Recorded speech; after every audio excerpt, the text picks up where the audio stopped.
우리 교회에서 태어난 아이들이 참 많이 있습니다. 전도를 하든지 아니면 애를 많이 낳든지 둘 다 우리 교회 성장에 아주 도움이 되는, 한몫하는, 이바지하는 그런 일이지요. 엊그제 저희 교회에서 세 번째 태어난 한 가정에서 세 번째 태어난 아이의 돌이 있어서 그 돌 예배를 인도하러 갔었습니다. 물론 첫째, 둘째도 제가 돌 예배를 인도를 했습니다. 아이들이 이렇게 많아지는 걸 보면서 젊은 부모님들이 우리 교회에 제법 있다 하는 것을 우리 새삼 느끼게 되었습니다.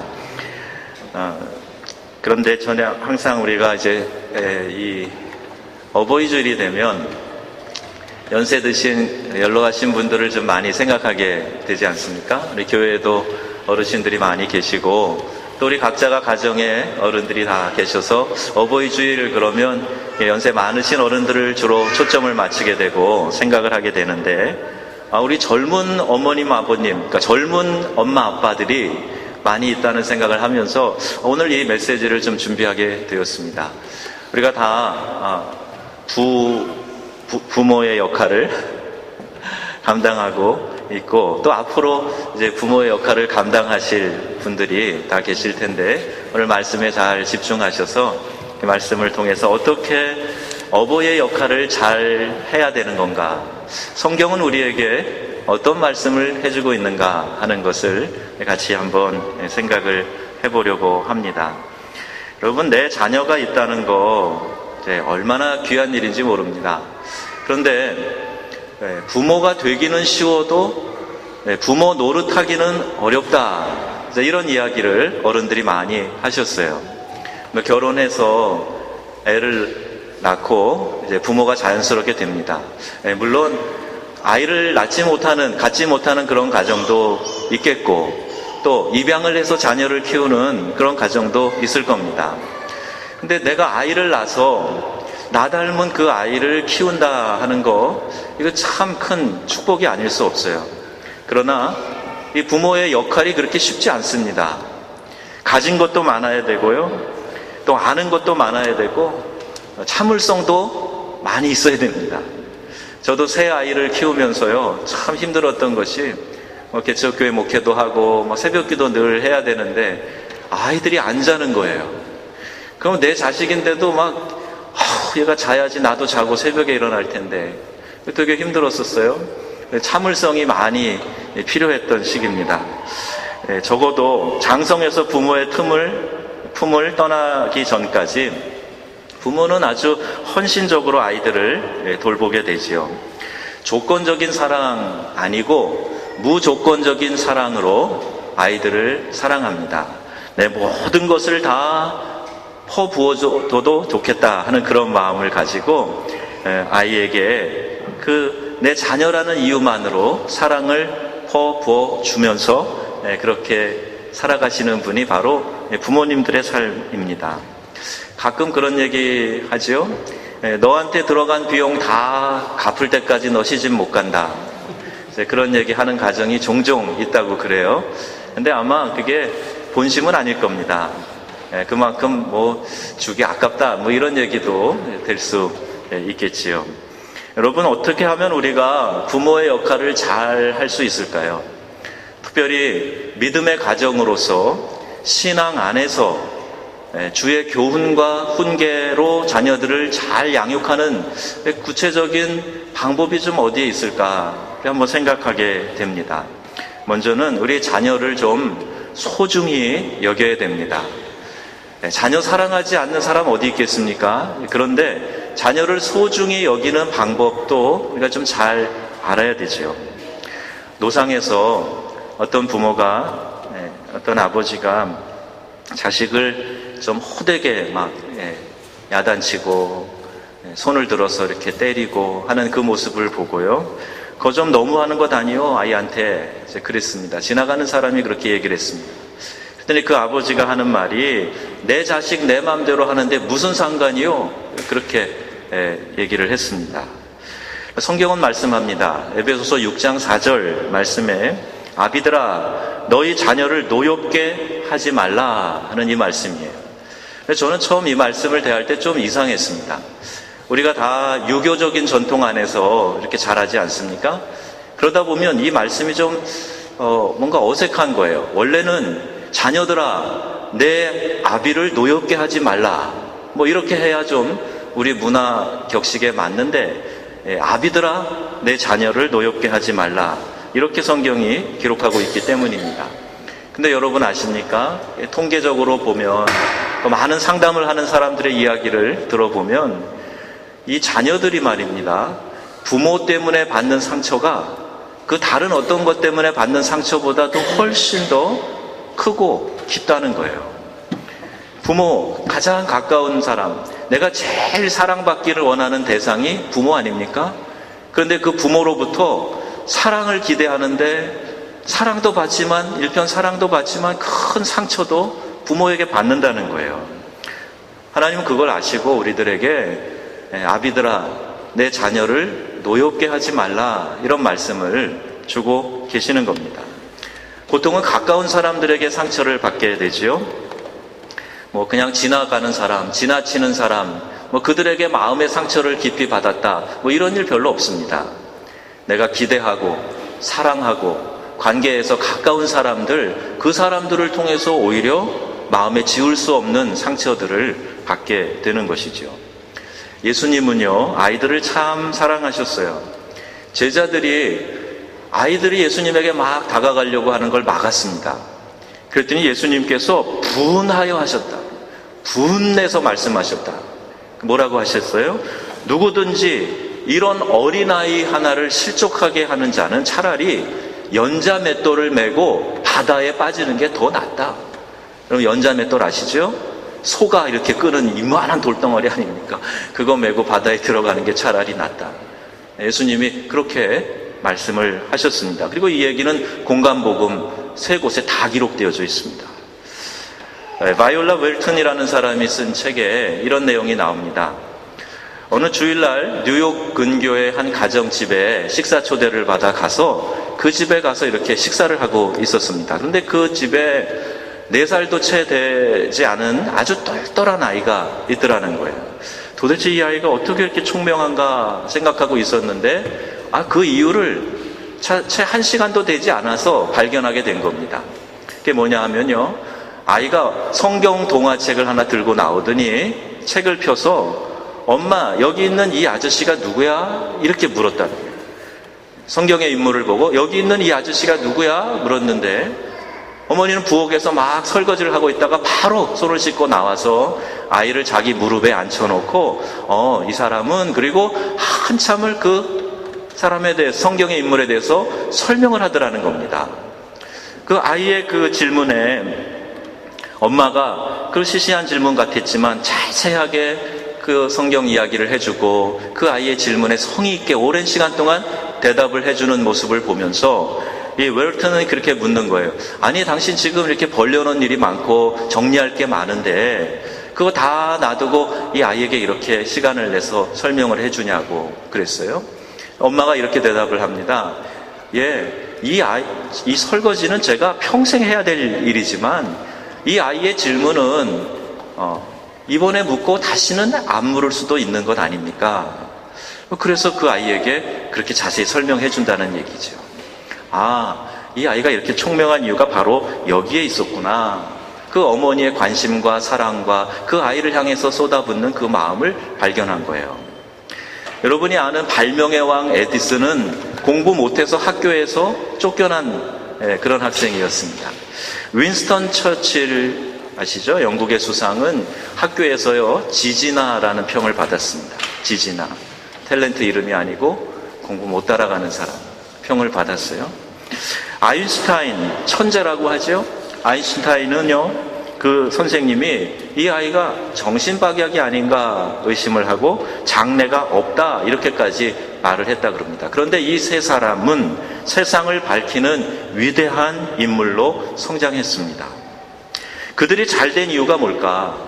선생님들은 포기했지만 엄마 아빠는 그 아이들을 포기하지 않은 거예요. 그들을 격려하고 사랑하고 소중히 여겼기 때문에 그들이 여러 가지 환경이나 혹은 자기의 부족한 것들을 극복해내고 한 나라를, 아니 한 세대를 이끄는 그런 지도자들이 될 수 있었던 것입니다.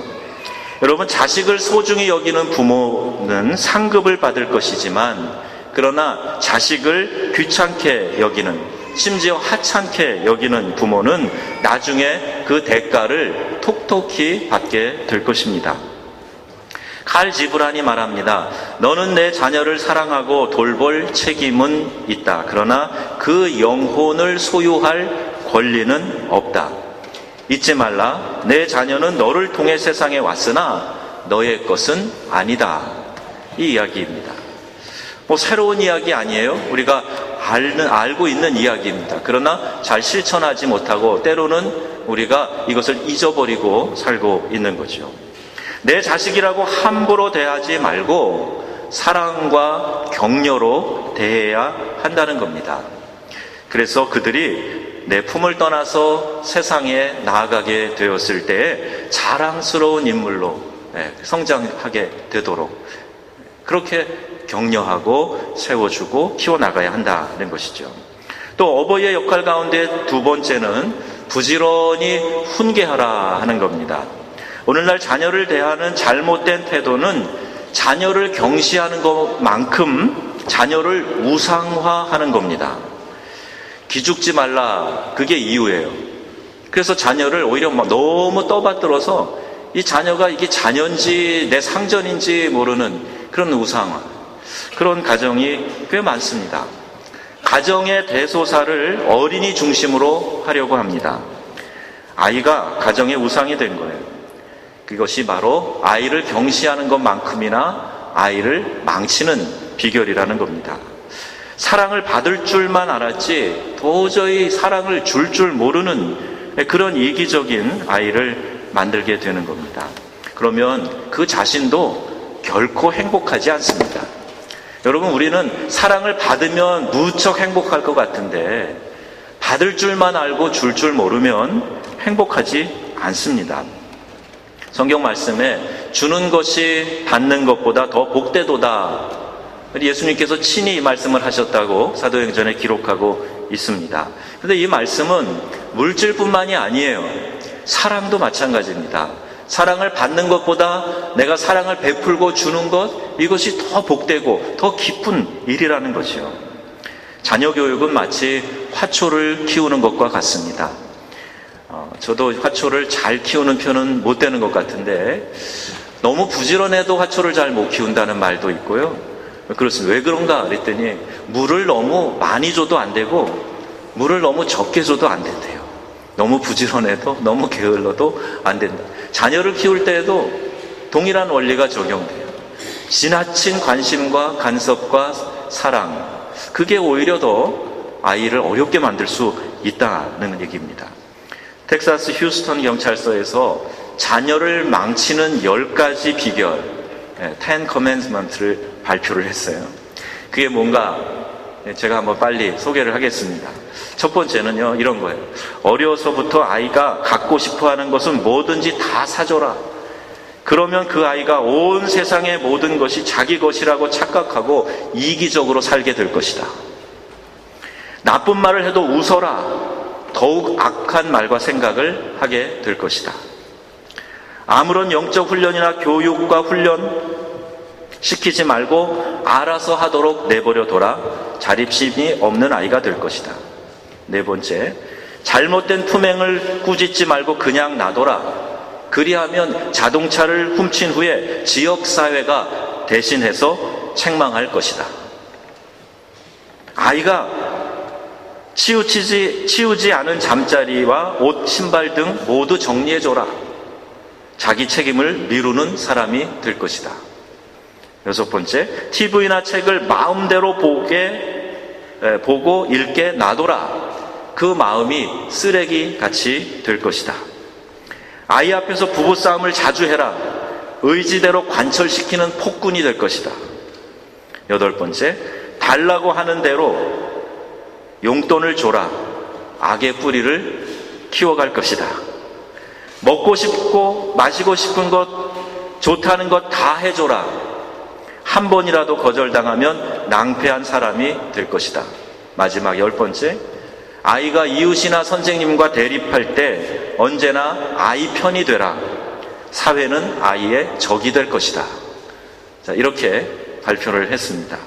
이 뜨끔한 데가 몇 군데 있습니다. 잠언은 22장 6절에 말씀합니다. 아이가 행할 길을 가르치라. 그러면 늙어도 그것을 떠나지 아니하리라. 잠언 13장 24절 말씀입니다. 매를 아끼는 자는 그 자녀를 미워함이라.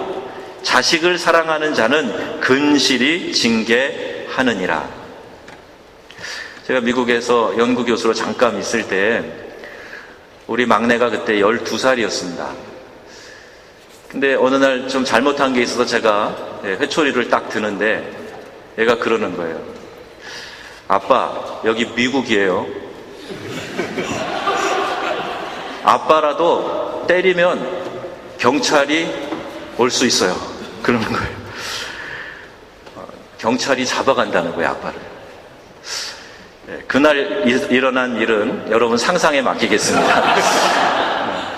그 후론 이 아이가 절대 경찰 얘기하지 않았다 하는 것만 제가 말씀을 드립니다. 잠언 23장 13절 말씀합니다. 아이들을 훈계하지 아니하려고 하지 말라. 채찍으로 때릴지라도 그가 죽지 아니하니라. 저는 이 말씀을 참 좋아합니다. 훈계하라는 거예요. 야단치라는 거예요. 잘못하면 채찍을, 매를 들으라는 거예요. 사랑한다고 하면서 죽을 만큼 때리는 부모도 아니죠. 자식 귀여우면 근실이 징계하라. 성경은 우리에게 이렇게 가르쳐주고 계십니다. 또 세 번째, 어버이의 역할이 있습니다. 본을 보이라 하는 거예요. 그 부모가 그 자녀 된다라는 제목의 책이 있습니다. 이 책에 이런 글이 기록되어져 있습니다. 내 생애 중에 가장 이해하기 힘든 사건은 아빠가 버린 담배꽁초를 내가 물었다고 맞은 것이다. 그리고 엄마는 내가 엄마에게 배운 말을 사용했다고 내게 벌을 주었다. 내가 기억하기론 내 부모님은 나에게 거짓말을 하지 말라고 가르치셨다. 그런데 지난번 외판원이 왔을 때 엄마는 나에게 나가서 엄마 없다 이렇게 말하라고 시켰다.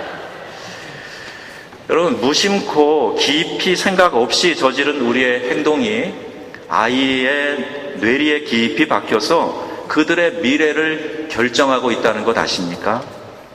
호랑이가 호랑이 새끼를 낳고 개가 강아지를 낳는 거예요. 호랑이가 강아지를 낳는 법은 없습니다. 내 모습 그대로 자식들이 닮아간다는 거예요. 여러분 아시는 이야기죠. 어떤 마을의 훈장님이 발음이 정확하지 않은 분이 계셨어요. 아마 우리식으로 얘기하면 혀가 짧아서 그렇다 이렇게 표현을 하겠죠. 이 훈장님이 바람풍자를 가리키는데 이 발음이 안 되는 거예요. 그래서 바담풍 그랬단 말입니다. 그 아이들이 다 바담풍 그런 거죠. 아니 이 녀석들아, 바담풍이라니까. 바담풍. 아니 나는 바담풍 해도 너네들은 바담풍 해라. 그랬더니 다 바담풍 그런 거예요. 안 고쳐져요. 왜? 듣는 소리가 바담풍이니까, 바람 이게 안 되니까 듣는 대로 따라하는 겁니다.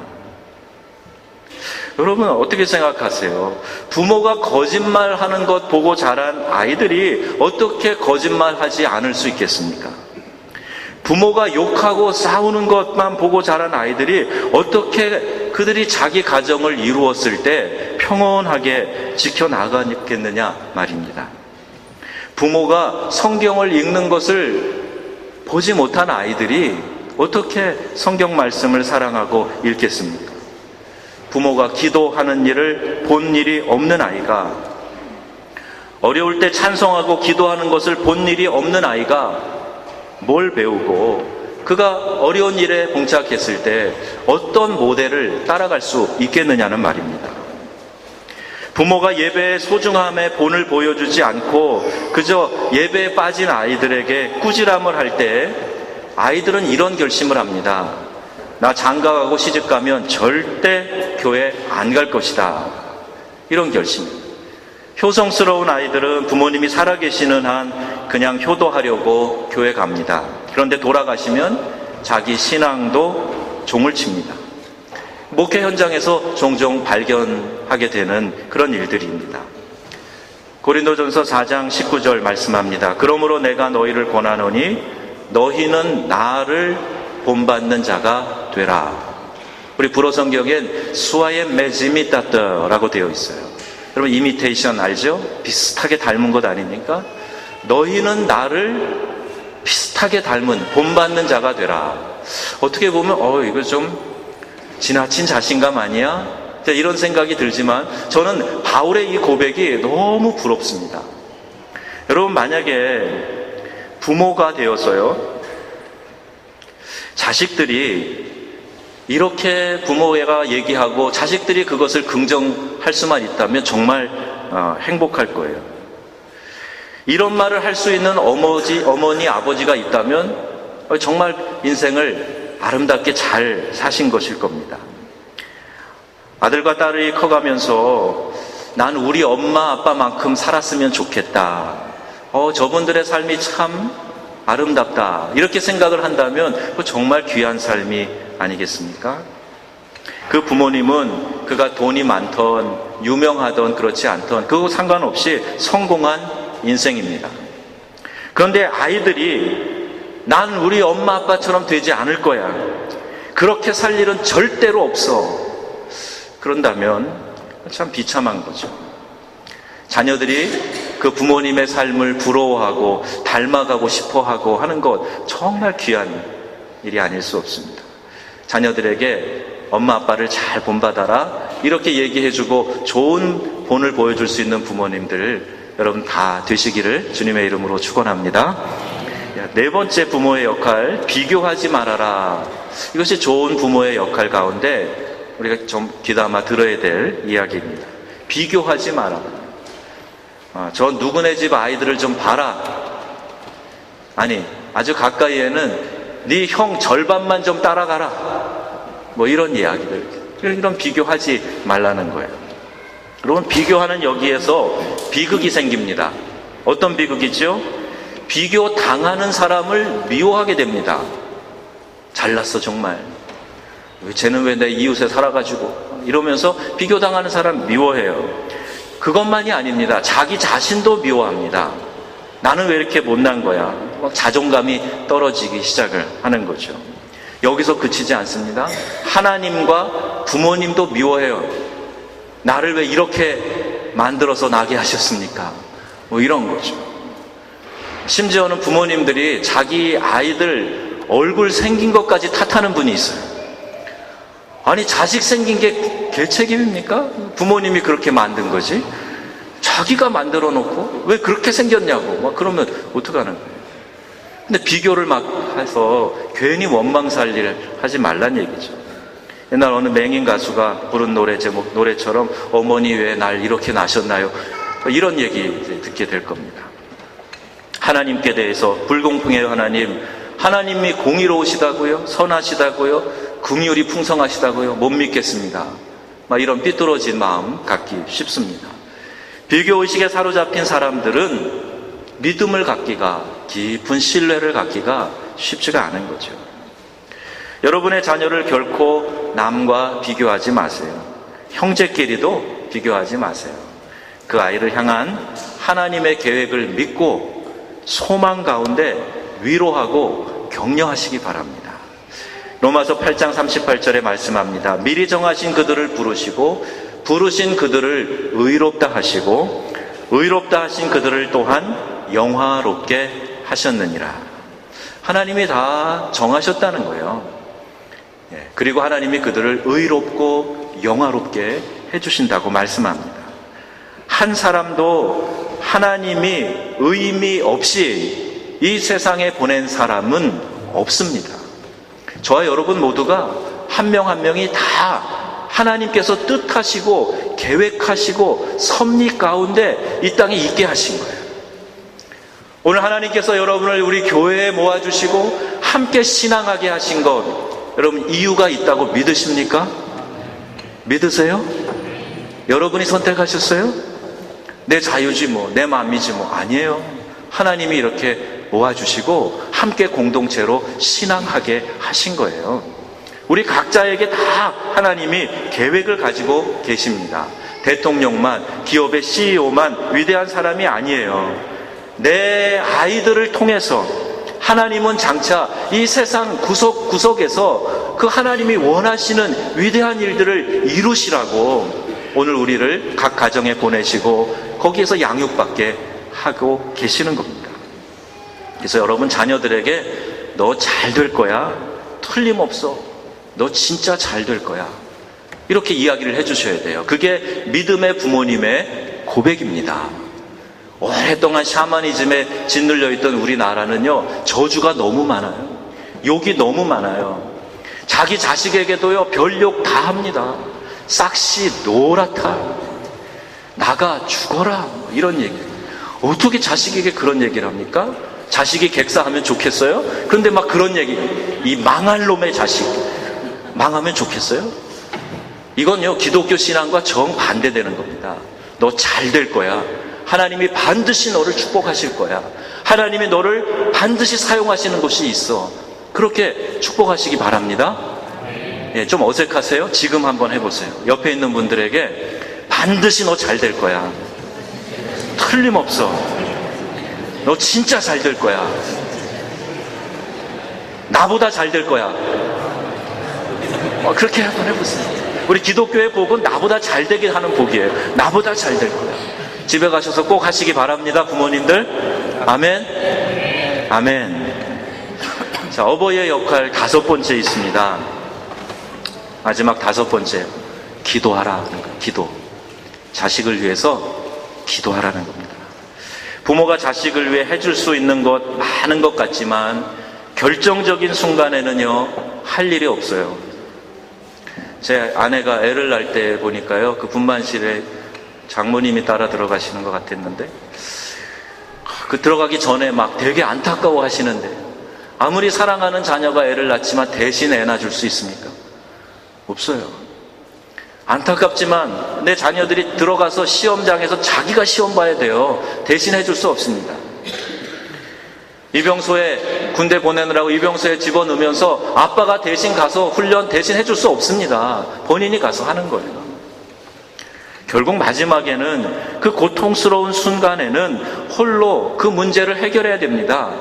그 시험을 치러야 돼요. 그 어려운 난관을 혼자 극복해야 됩니다.